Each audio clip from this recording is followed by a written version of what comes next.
welcome to the podcast. Today I am joined by the lovely Claire Bracey from Utility Warehouse. Claire, hi, how are you? Good. How are you?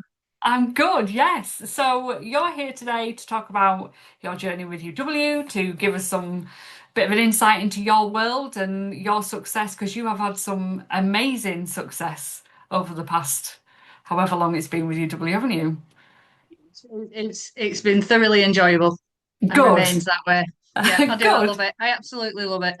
I love that. I love that. So, tell you what, I'm going to pass over to you for a minute, just so you can tell everybody a little bit about who you are, what you do, your journey so far, if that's all right. Absolutely.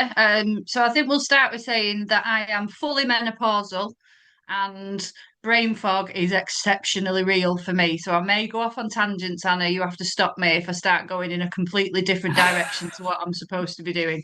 Or if I just completely forget what I'm going to say halfway through, then apologies. But we'll give it a it's 4 o'clock in the afternoon. I'm not at my best, so let's give it a whirl. Uh, Hi everyone, I'm Claire.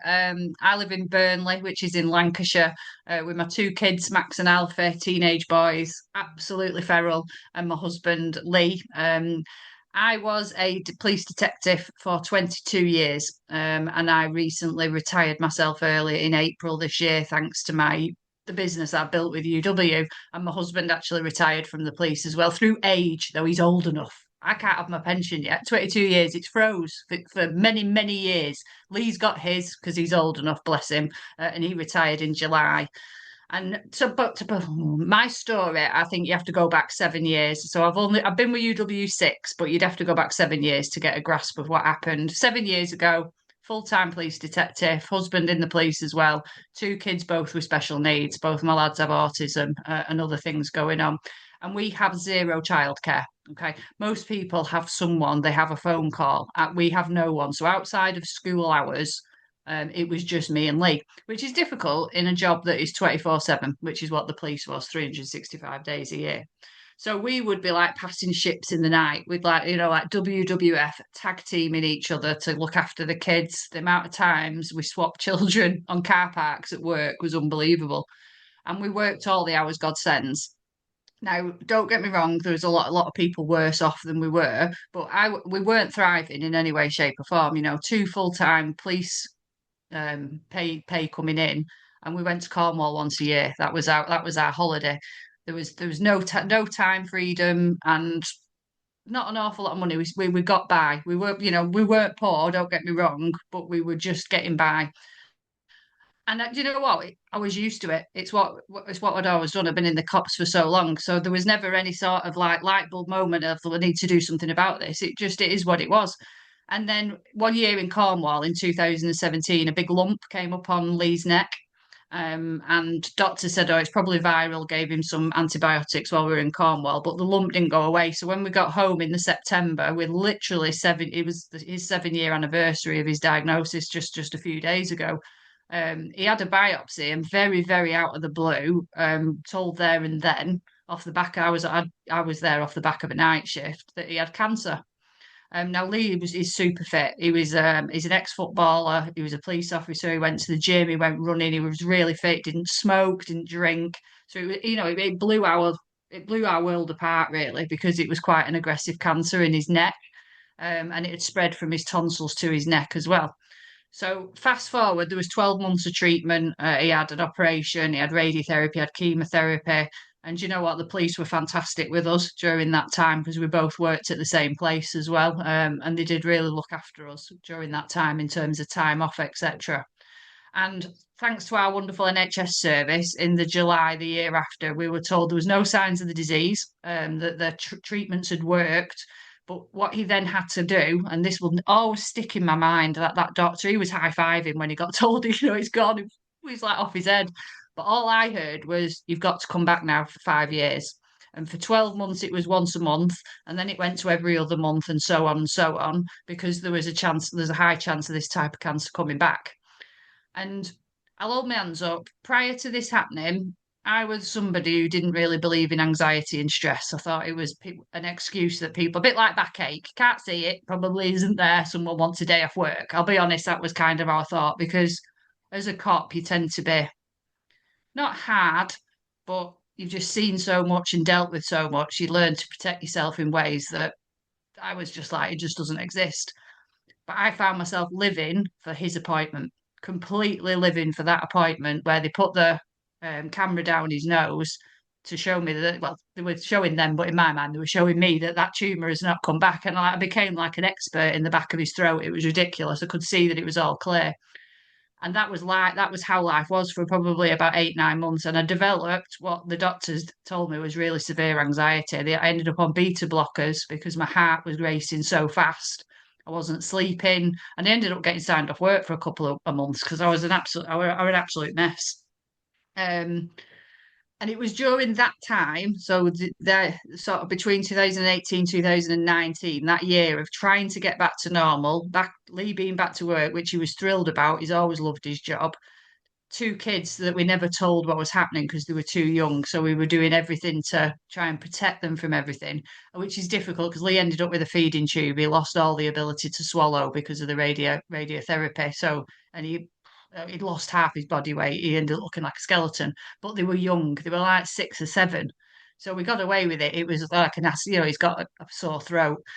And I just started thinking that there's got to be more to life than this. We're working every hour God sends. We're pretty good people. We try and do the right thing all the time, and stress is a major trigger for cancer. And I knew that Lee takes his job very, very seriously, and that constant need for overtime to, put a bit of money away for Christmases and birthdays. And I just thought there's just got to be more to this. There's got to be more to life. I need to do something about it. But as a career cop that's never known anything else. I had no idea what because I thought, well, I can't get another job to bring some extra money and there's no time to do another job because I was 100 mile an hour all the time. It was kind of impossible. And we was at my son's sports day at primary school, at the end of May, beginning of June 2019, and I was complaining about one of my bills at home to Max's friend's dad. I'd just got a big Sky bill through, and I was just complaining about like how much the bloody cost of bills has gone up. And he said to me, "Do you want me to come and have a look at your bills? I've got, he says, I've got an HGV business, but I have another business as well that helps people save money." And to be honest with you, had he asked me that 2 years previous, I'd have just poo-pooed him off. I'd have been like, no, I'm perfectly capable of sorting my own bills out. But I was in a place where I was just like, yeah, come and have a look. If you can save us some money, then great. And that's where and he introduced me to UW. And he introduced me to this flexible business where you could earn extra money doing it as and when it suited you. Now, obviously, the commission plan was fantastic, but the thing that kind of got for me was the flexibility of it. I don't like people telling me what to do. I don't like being like told you've got a target or anything like that. Quite so. I'm much better now. I was very, very stubborn back then, but I just thought, well, I can do it as and when it suits me. If it doesn't work, it doesn't work. I was kind of at that, I was a really low, so I was just like, I might as well give it a go. I might as well give it a go. So what's the worst that can happen? And I just saw it as another way of helping people. And as corny as it sounds, I joined the police because I wanted to help people. It's my personality. If I see someone hurting, I want to go and try and fix it. I'm a fixer, if that makes sense. And I thought, well, that's brilliant. I'm not selling anything. I'd be shit at selling, absolutely appalling at it. I'd end up buying things for people because I felt sorry for them. But I was like, you can't sell, you can't actually sell a saving. And if I'm just helping people save money, that's right up my street because it's still helping people. And that is how I started with UW in June, beginning of June-ish 2019. And honest to God, I can hand on heart say the best decision I have ever made in my life, ever. I've had a right journey. It's changed our lives completely. I have loved every minute of it. It's turned me from a sarcastic, I'm still sarcastic, turned me from like this cop with a bit of swinging lead in there somewhere to just like a really optimistic, positive person. I didn't realize I liked people. I was someone that said, I don't like people because I've just met some of the worst people in the world. I just don't like people, keep them all away from me. And I'm starting to like people again, Anna, which is quite the turnaround. I love that. So at the very beginning, you thought, uh, really, what's the worst that can happen? If it doesn't work, it doesn't work. Did you have doubts that it would work? didn't have doubts that it would work because without blowing my own trumpet, I know me and I know that if I set my mind to something, I'm capable of doing what I want to do. I know I'm motivated in that way. What I thought would probably happen is I'd run out of people. Yeah, I had no idea about team building, may I point out at this time. To yeah. me, it was just, I actually said to him, I'm not interested in that. Not interested in that happy clappy nonsense. Don't start throwing that network marketing bollocks my way. Genuinely, this was how I felt about it. However, I am happy to help people save money and get paid for that. That's what I'm going to do. And I actually refused to team build for 3 months, completely refused. It was an event that changed my mind on it. A I happy didn't even clappy event, was it, Claire? happy. I was dragged there. Honest to God, dragged. You could go with harassment slash forward slash stalking was what got me to that event because I did not want to go. I was like, it's a cult. I've joined a cult. No one can know about this. So, out of interest, then, before you joined, or at that point, what were your thoughts around network marketing in inverted commas? I'd say I didn't particularly have any thoughts about it because I'd never ever looked at it. Right. It wasn't something that I had any strong opinions on because I didn't know anything about it. I didn't. I wouldn't say I didn't know it existed, but because it wasn't in my world, it was. I'd heard the words, but I probably didn't know what it meant, and I Yeah, was so I, it was irrelevant to me, if you like. So I yeah. don't. I didn't really have anything about it. It was when I joined UW and I realised after this is network marketing which I was mortified about. I'll not lie, because I was like, oh my God, what the lads at work going to think? I've joined a cult. And I was a little bit like, I love saving people money, but that's all I'm going to be doing. I'm not going to be Yeah. doing the team side of it because that's not for me at all. And that's my favourite bit of it now. It's my favourite bit. It always has been that team leadership development, watching people get their own versions of success is just magic. I've gone from saying, nope, I'm not bringing anyone into a team. I think I've got about 1,600 now in team. So Yeah, gone that happy right the other clappy way. event, that Yeah. amazing happy clappy event, can you remember what it was that switched the light bulb on? Yeah, absolutely. It was ordinary people achieving extraordinary things. Literally that. I was dragged there. It's a standing joke with my team. I didn't speak to, I was rude about it. I know I'm ashamed of myself looking back. We had a coach pick us up and it weren't even that far. It weren't like we needed hotels or anything. But the chap who was desperate for me to go, and looking back, it's because he could see I had potential. I did do well from the start. I was someone that just got on with it, and I think he could see that. And yeah, I sat at the back of this minibus. I didn't speak to anyone on the minibus. The kind of only thing that had got me there was the fact that there was a free lunch. And I was like, right. And he promised me, Paul actually promised me, if you go to this event and don't get anything from it, I will never ask you to go to another. And that's what he said. And he'd mithered me to such an extent, but he was such a lovely guy that I was just like, right. It was me and Lee only ever got one weekend off in four. That was it. And most of the time, one of us would end up working overtime on it. So my weekends as a family was so, so important to me that I couldn't put any value on going to this happy clappy cult gathering because I thought I don't need motivating. I'm already motivated. I know what I'm doing. I don't see the point in it. I don't, I'm not over friendly. I'm not a people person. I just didn't want to go. And I did in the end, and genuinely that day changed my life. It completely changed my life. Seeing just ordinary people, everyone has events. I'm sure with your own companies, and Mm. the stories that you hear from people and what they're achieving. And I sat there, and I was just getting more and more, not mesmerized, but it really it opened my eyes. It completely opened my eyes that I didn't actually what I had in my hands was a proper business. It wasn't a little bit of a hobby, which is how I saw it. I saw it as this is an enjoyable hobby that's meaning I don't have to do any more overtime at work, and Lee doesn't have to do any overtime at work, and it doesn't take me away from the family for hours and hours on end. It's just really enjoyable. There was no downsides to it, and we earn a significant income. But it was like it was a hobby to me. my mindset was it was a hobby, and when it ends, it ends. I've had a great run. Thanks very much. See you later. And that event, it changed absolutely everything. But I just like, look at all these people. They're just normal people. There was builders and teachers and nurses. There was cops like I was, and it's their stories and what they achieved. And they're talking about these fancy holidays that they were going on. Now the holidays come out, I'm sure, like the other groups every year. And I'd seen on my partner portal that there was a holiday for the year I joined, and it was Orlando. Now the thought of me taking my kids to America to Orlando was like an absolute bucket list. There's no way on God's green earth we could ever have afforded that ever. But I took one look at it and figured, well, I ain't. There's no point me looking at that. Only people who do this full time will get the holidays. Only people who are.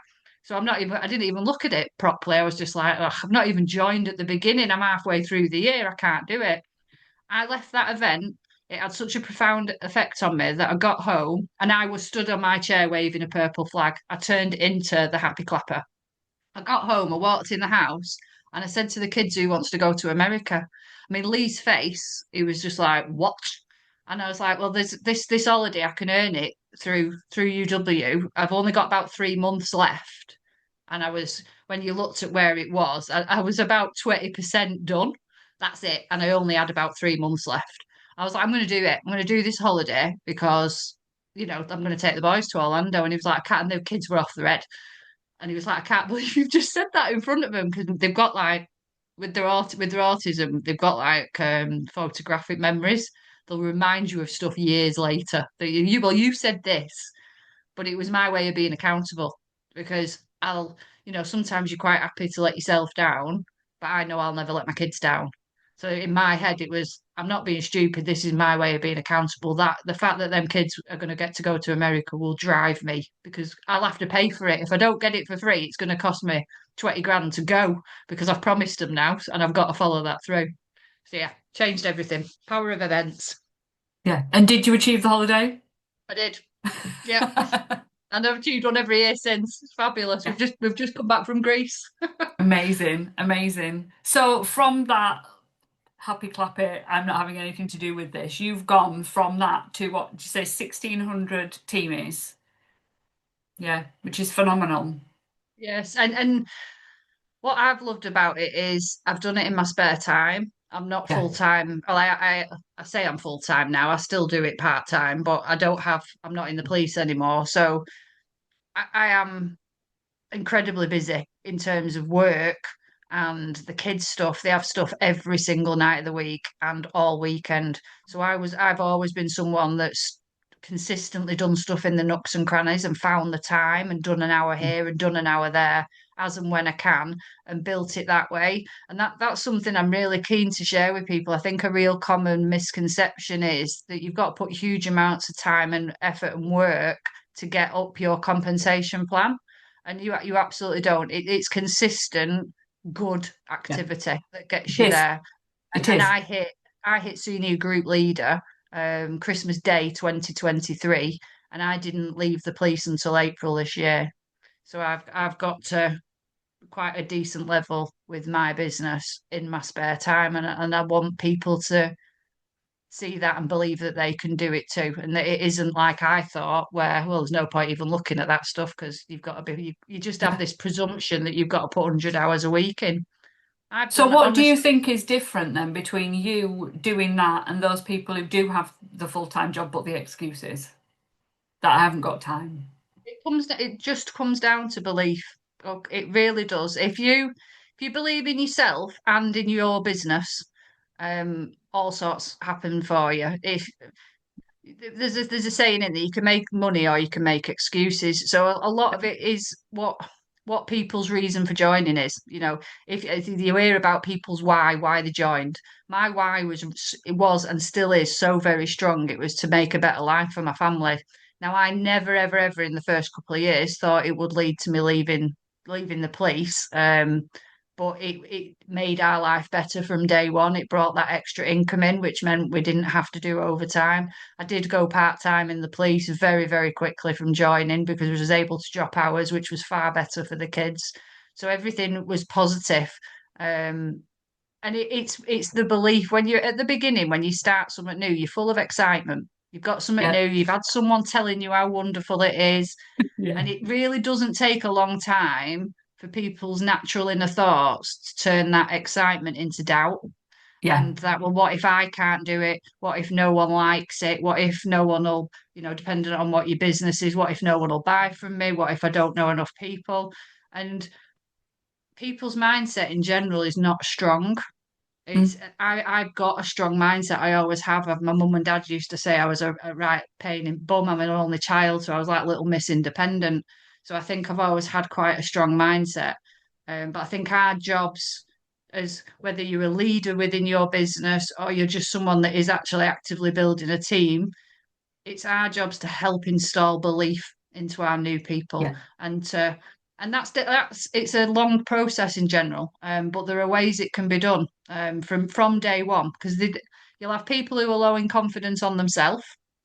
You'll have people that are probably maybe quite like I was, pretty confident, and then it's a case of building the belief in the company and in the business, and that's what Yeah. the event did for me. I had the belief in myself.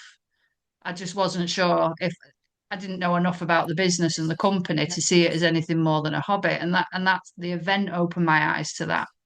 So the difference is belief. It's 100% Yeah. belief, but there are things we can do to help that, Yeah. as you know.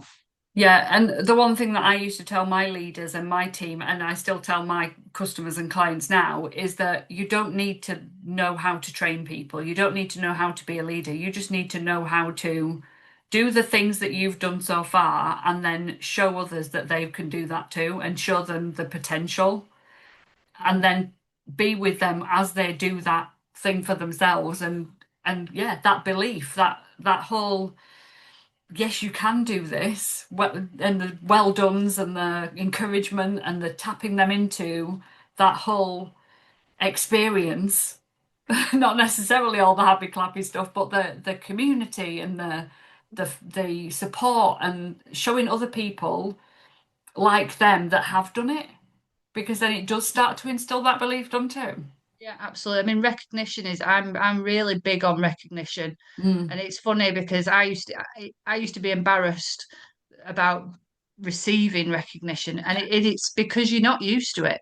Yeah, You totally. think about that corporate world out there. You've got doctors, nurses, cops, teachers. They're doing outstanding jobs. They're literally saving people's lives, or at the front of something massive. They're lucky if they get an email. Yeah, You are lucky if you get a well done for that email. It's so taken for granted. So it's a bit like giving someone a compliment. Most people are embarrassed to receive it. And it's yeah, the same with recognition. It's But they thrive off it.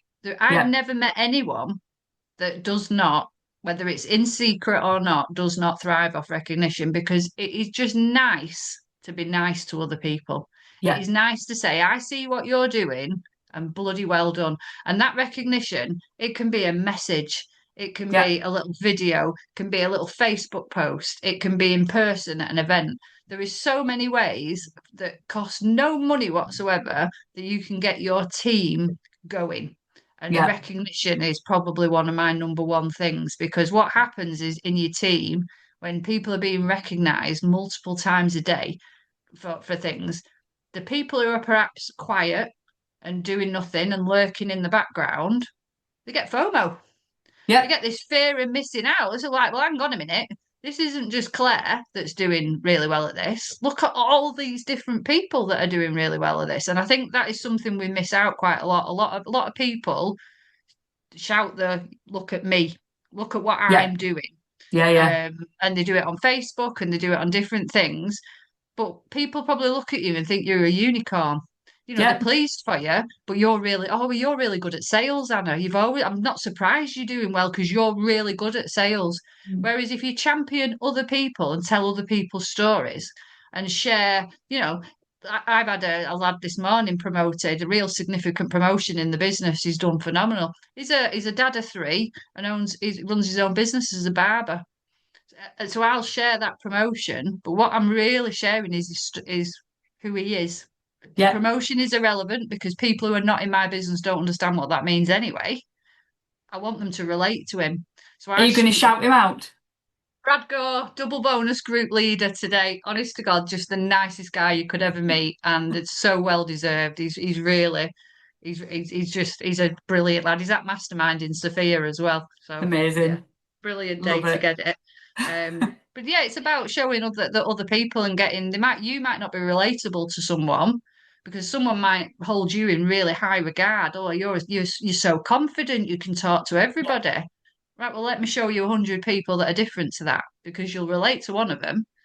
And Yeah. I find that that's a really good technique in terms of helping people see your business and Totally, perhaps the because they doubts look that at they've got. you as that person who is Unicorn.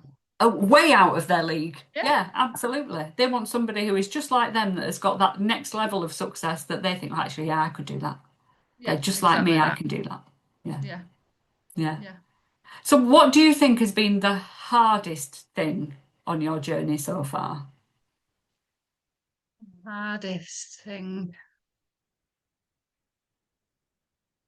Is there anything you've come up against? I'm trying to think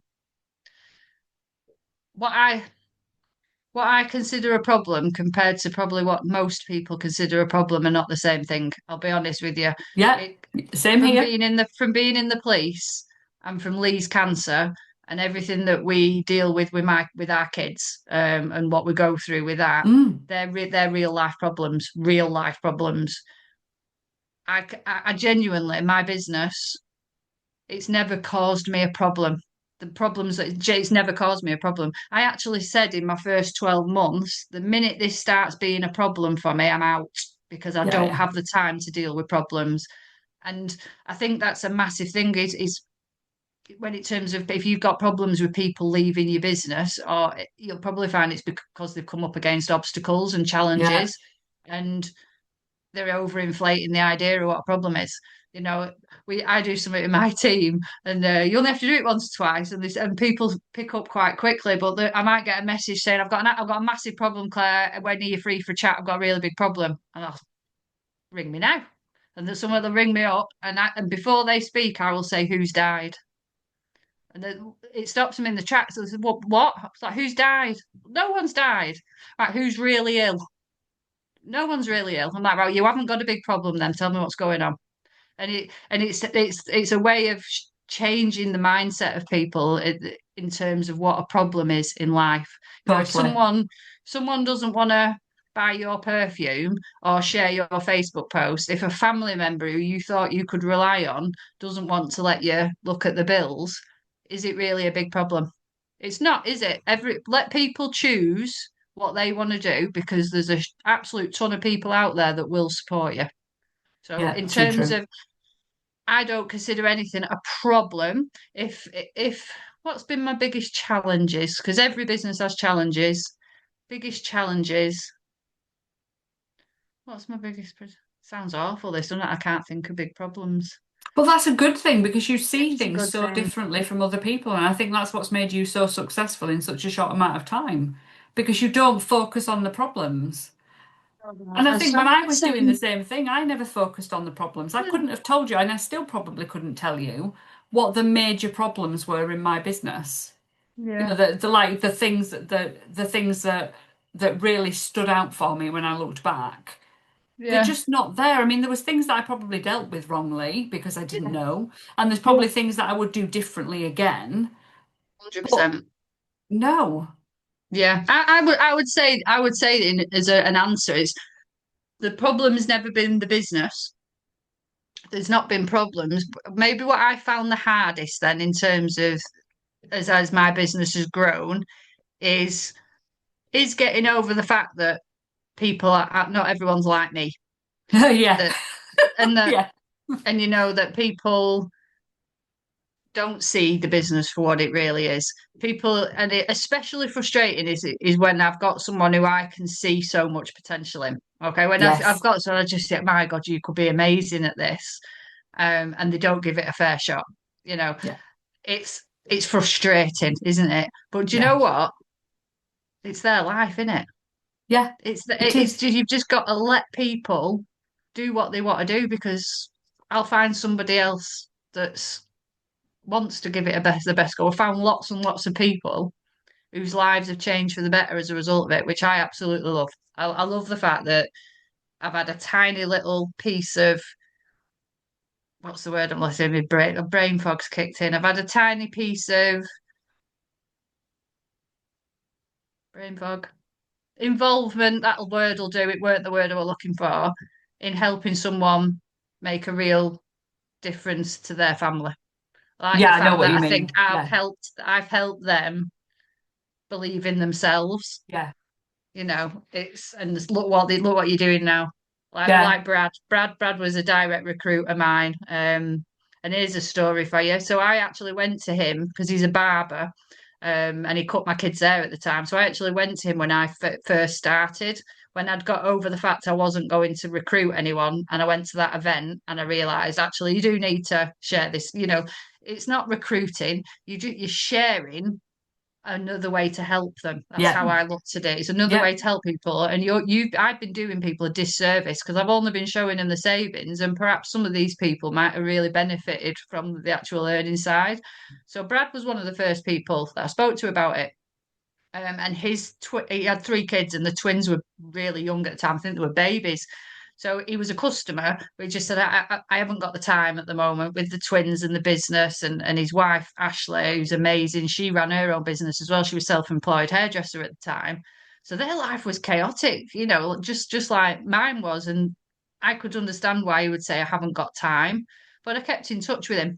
That's all. I just kept in touch with him. And in 2023, he came to me and said, kids are growing up a bit, life's getting a bit easier. Tell me more about this.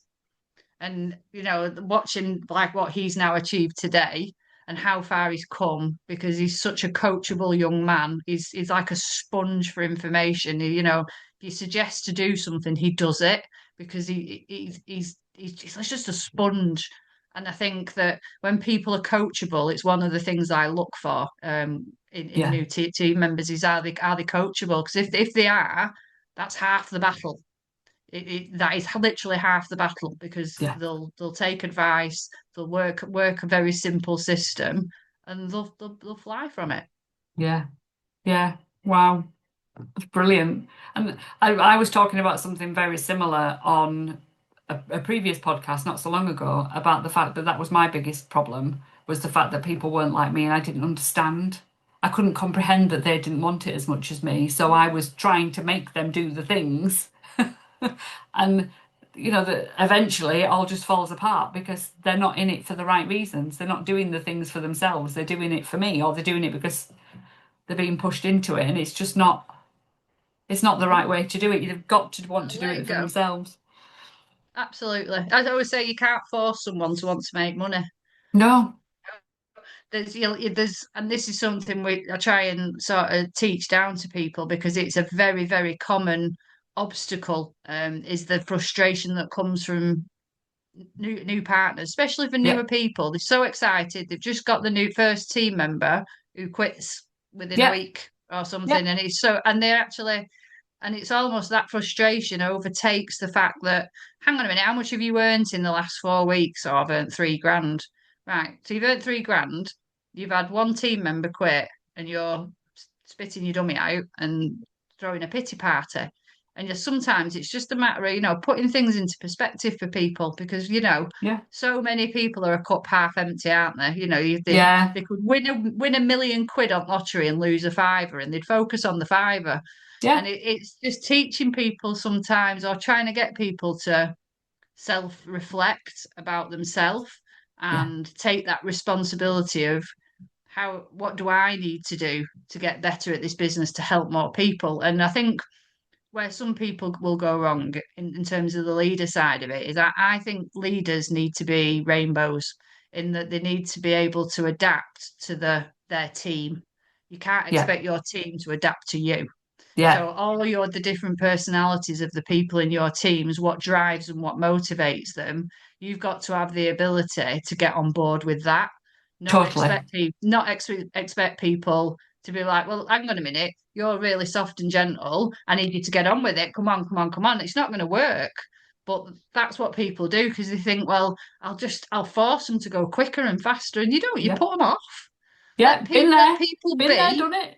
let people be, and you as the leader of your team, you adapt to them, not the other way around. Yeah, 100%. Find out what motivates them, find out what pushes the buttons, and be the personality that they need, not the other yeah. way around. Don't you You're there can't to get make the best out of those yeah, people. you got that's Yeah, how you don't motivate people by cracking a whip. You don't. no, no, If you someone had don't. have come It's at all me right. with a cracked whip, honestly, they'd have walked off with a broken nose. It would have pushed me in very far the opposite way, very far, because I dig my heels in. Yeah. So, Stubbornness is a very good oh, trait, isn't it?